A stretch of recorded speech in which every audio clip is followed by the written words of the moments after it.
এই ছোট শরবতটা নিয়ে যা। আরে তোমরা তো ব্যস্ত হয়ে না, অতিথি নাকি? হ্যাঁ অতিথি তো। ছোট শরবত অতিথি তো তুই, আবার কি? এই বাড়িতে স্বাদ খেতে এসেছিস, খেয়ে বাড়ি থেকে বেরিয়ে যাবি। খুব তো জোর গলা করে বাড়ি ছেড়ে চলে গিয়েছিলি, যেই শুনেছিস স্বাদ খাওয়াবে ব্যাস বুঝেই গেছিস। বল, চব্য চস্য খাবি, ভালো ভালো শাড়ি পাবি, লোভী মেয়ে একটা। এই চুপ করো তো,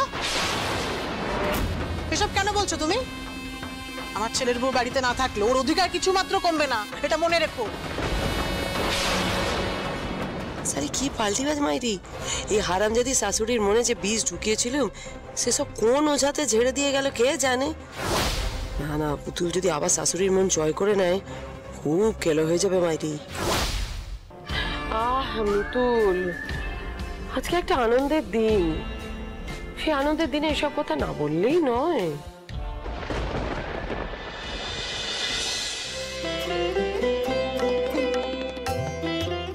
এই ছোট, হ্যাঁ আমরা সময় নষ্ট না করে বাকি কাজগুলো সেরে ফেলি। কত কাজ বলতো, আসন পাততে হবে ওই জায়গাটা।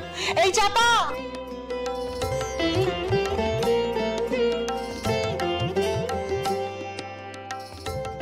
মা কত আনন্দ করে সব আয়োজন করছে, মনটা আমার ভরে যাচ্ছে, কিন্তু ভয়ও যে খুব করছে।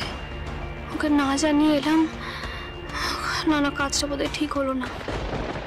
শাশুড়িটাকে হাত করে আবার এই বাড়িতে ঢোকার প্ল্যান করছিস পুতুল? পারবি না। এই বাড়িতে না তোকে ফিরতে দেব, না তোর সন্তানকে এই সম্পত্তির কানাকড়ি অধিকার পেতে দেব।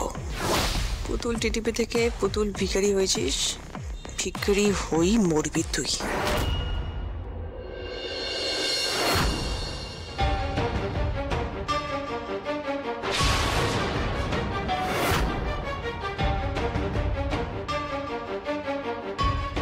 এ কি, ঘরে তালা, পুতুল কোথায় গেছে?